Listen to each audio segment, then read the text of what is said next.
আসসালামু আলাইকুম ভিউয়ার্স, কেমন আছেন সবাই? আশা করছি সবাই ভালো আছেন। আমি আলহামদুলিল্লাহ ভালো আছি। তো নতুন আরেকটা ব্লগ নিয়ে চলে আসলাম আপনাদের মাঝে। তো আজকের ওয়েদারটা তেমন ভালো নয়। তো সকাল থেকেই প্রচুর পরিমাণের বৃষ্টি হয়েছে, মানে একদম ভোরবেলা থেকে বৃষ্টি শুরু হয়েছিল।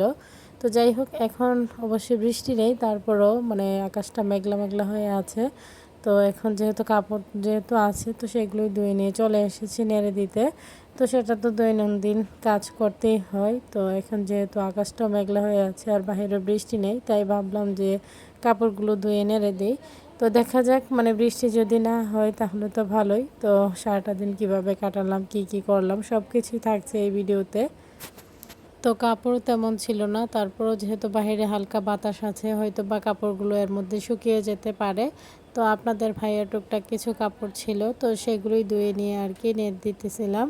তো মেয়ের আজকে তেমন কোনো কাপড়ই নোংরা হয়নি, তাই একটু ভালোই হয়েছে। আর বৃষ্টির দিন কিন্তু বাচ্চারা ইচ্ছে করে দেখবেন মানে অনেক কিছু করে, মানে খেলাধুলা করে ওরা একটু বেশি নোংরা করে থাকে। যাই হোক, তো মেয়েকেও বাইরে যেহেতু যেতে দেয়নি, তাই সে আশাটা নোংরা করতে পারিনি। তো সকাল থেকে ঘুম থেকে ওঠার পর ওকে রুমেই রেখেছি, মানে খেলনাটা সেটা দিয়ে আর কি বসিয়ে রেখেছি। তো এরপর আমি নাস্তা করে আর কি চলে এসেছিলাম সবজিগুলো কাটার জন্য, যা যা কিছু কাটার দরকার আর কি দুপুরে রান্নার জন্য। তো সেগুলি আর কি কেটে কেটে নিতেছিলাম। তো যেহেতু ডাল রান্না করা হবে, তো সেই জন্য গাছ থেকে বিলম্ব করা হয়েছে। তো সেগুলো দিয়ে আর কি ডালটা রান্না করা হবে, সাথে এখানে মিষ্টি কুমড়ো ভাজি করা হবে, তাই মিষ্টি কুমড়োটা এইভাবে কেটে নিয়েছি। তো এরই মাঝে একটু রোদের আলো দেখা পেলাম। তো যাই হোক, রোদের আলোটা দেখে খুবই ভালো লাগছিল। আর রোদ উঠলে তো সবারই ভালো লাগে। তো একদিকে মানে মসুরির ডাল রান্না চলছে, আরেকদিকে মাছ যেহেতু ভুনা করা হবে, তো সেই জন্য মাছ ভাজা আর কি চলছে। তো এই আর কি রান্নার কিছু অংশ আপনাদের মাঝে শেয়ার করলাম। তো ভিডিও দেখতে দেখতে যারা এই পর্যায়ে চলে এসেছেন, শুরুতে লাইক দিতে ভুলে গিয়েছেন, তারা অবশ্যই একটি লাইক দিয়ে ভিডিওটি কন্টিনিউ করবেন। আপনাদের একটি লাইক আমার ভিডিওটি অনেকজনের মাঝে পৌঁছে দিতে সাহায্য করবে। তো সবাই চেষ্টা করবেন ফুল ওয়াচ করে ভিডিও দেখার জন্য। তো আমি কিন্তু যাদের ভিডিও দেখি না কেন ফুল ওয়াচ করে দেখে থাকি, তো আপনারা সেটা করার চেষ্টা করবেন।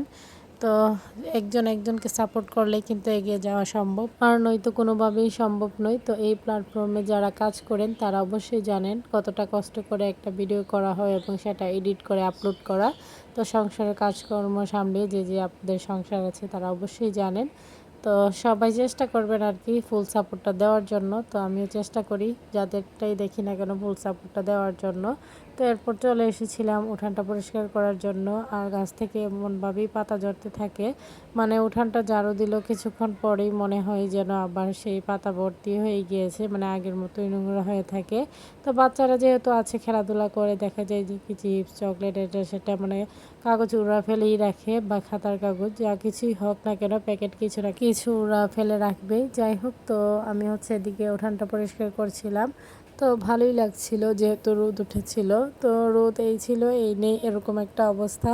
তো আপনাদের ভাইয়ের যেহেতু বাইরে কিছু কাপড়ও আছে, তো আমি উঠানটা ঝাড়ু দেওয়া শেষ করে আর কি কাপড়গুলো আবার যেগুলো ভেজা সেগুলো উল্টিয়ে দিব এবং শুকনোগুলো নিয়ে যাব। তো বৃষ্টি আসলে তো হঠাৎ করেই শুরু হয়ে যায়। আর এখন যেহেতু মানে গরমের সিজন পড়েছে, তো এই মুহূর্তে বৃষ্টিটা হঠাৎ করেই শুরু হয়ে যায়। এখনই দেখা যায় যে কি ওয়েদারটা ভালো, আবার এখনই আবার খারাপ। তো এরকমই। যাই হোক, তো মানুষের মন আকাশের রং সেরকমই আর কি, মিনিটে মিনিটে পরিবর্তন। তো এখানে আমি আমার কাজগুলো করছিলাম। তো মেয়ে আমার আশপাশে আর কি সে ছোটাছুটি করছিল, খেলাধুলা করছিল, যেহেতু সকালবেলা সে বের হতে পারেনি। তো সে একটু ছাড়া পেলে এরকমই করে আর কি। আর বাচ্চারা হয়তো বা এরকমই এই বয়সটাতে তারা এরকমটাই করে থাকে। তো সবার কাছে আমার ছোট্ট একটি রিকোয়েস্ট, কেউ স্কিপ করবেন না, পুরো ভিডিওটি দেখে নেবেন। ভিডিওর কোনো অংশ দেখে যদি আপনাদের একটু ভালো লেগে থাকে, লাইক কমেন্ট শেয়ার করে দিবেন। আমার ছোট্ট চ্যানেলটিকে সাবস্ক্রাইব করে বেল আইকনটি বাজিয়ে দিবেন। যারা নতুন ভিউয়ার্সরা জয়েন হয়েছেন তাদের কাছে যদি আমার ভিডিওর কোনো অংশ দেখে একটু ভালো লেগে থাকে, সাবস্ক্রাইব করে পাশে থাকবেন। তো এদিকে আমি ভয়েস দেওয়ার পাশাপাশি হয়তো বা আপনারা পাখিদের মানে কিচিরমিচির শব্দগুলো শুনতে পারছেন। তো যেহেতু আমি বিকেলবেলা ভয়েসটা দেই, তো সেজন্য আমি যে রুমটাতে বসি, তো এরই পাশে যে আমাদের একটা গাছ আছে, তো সেই গাছটাতে বিকেল হলে পাখিদের মানে ডাক শুরু হয়ে যায়, অনেকগুলো পাখি এসে বসে। তো ওদেরই আর কি ভয়েসগুলো চলে আসে, সবাই একটু মানিয়ে নেবেন। তো আমার কাছে ভালোই লাগে পাখি দেখতে এবং তাদের শব্দগুলো শুনতে। যাদের কাছে ভালো লাগে তাদের তো ভালো লাগবেই।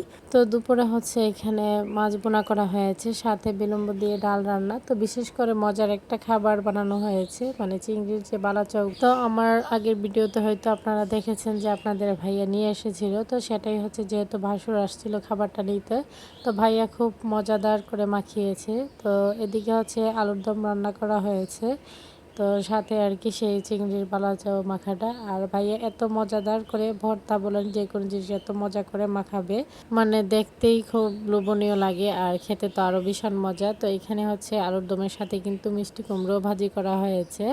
তো এই সেই চিংড়ি বালাচাও মাখাটা ভাইয়া সরিষার তেল, ধনিয়া পাতা ও পেঁয়াজ দিয়ে মাখাটা করেছে। আর এই মাখাটা যদি গরম ভাতের সাথে হয় আর কিছুই লাগে না। তো আমরা খুব মজা করে কিন্তু এই চিংড়ি বালাচাও মাখাটা দিয়ে খুব মজা করে খেয়েছিলাম দুপুরের খাবারটা সবাই। তো এখানে হচ্ছে আপনাদের ভাইয়া আঙ্গুর নিয়ে আসছিল বাচ্চাদের জন্য, যেহেতু বাচ্চারা আঙ্গুর খেতে পছন্দ করে। তো আমার মেয়ে তো কিছুদিন যাবতই বলছিল যে কালো আঙ্গুর খাবে, তো ওর বাবা গিয়ে নিয়ে আসলো আর কি আঙ্গুরগুলো। যাই হোক, তো এসে হচ্ছে প্রত্যেকটা বাচ্চাকেই দিয়েছে। বাচ্চারা তো আঙ্গুর পেয়ে খুব খুশি। তো এই আঙ্গুরগুলো দেখতে যেমন ভালো লাগে, খেতেও কিন্তু অনেক মিষ্টি হয় সবুজ আঙ্গুরগুলোর তুলনায়। তো মেয়ে বলতেছিল তাকে যেন কিছু আঙ্গুর ধুয়ে দেই, তাই হচ্ছে আমি কিছুটা নিয়েছিলাম, তো একটা প্লেটে রাখছিলাম, সেগুলি ওকে ধুয়ে দিব। তো এগুলো আমারও খেতে ভালো লাগে। যাই হোক, তো এরপর সন্ধ্যার পর আর কি আমরা মা আমি বসছিলাম কোন আইসক্রিমগুলো খেতে, যেহেতু কোন আইসক্রিম মানে নিয়ে আসছিলাম গতকাল, তো সেটা আর খাওয়া হয়নি। তো এখন মনে হলো যে এখন আমরা দুজন মিলে খাই, তাই বসছি। যাই হোক, মা আমি খুব মজা করেই খাচ্ছিলাম আর এই আইসক্রিমগুলো খেতেও ভীষণ মজার। তো আজকের ভিডিও এই পর্যন্তই। সবাই ভালো থাকবেন, সুস্থ থাকবেন, আমার পরিবারের জন্য দোয়া করবেন। আশ্বিন স্যারকে দেখে সবাই মাশাল্লাহ বলে দিবেন। আমার ছেলের জন্য দোয়া করবেন, ওর শরীরটা যেন সবসময় ভালো থাকে। তো আজকে এখানেই বিদায় নিচ্ছি। সামনে নতুন কোনো ভিডিও নিয়ে আবারও চলে আসবো আপনাদের মাঝে। তো সেই পর্যন্ত সবাই আমার সাথেই থেকে যাবেন, ফুল সাপোর্ট করে যাবেন। আল্লাহ হাফেজ।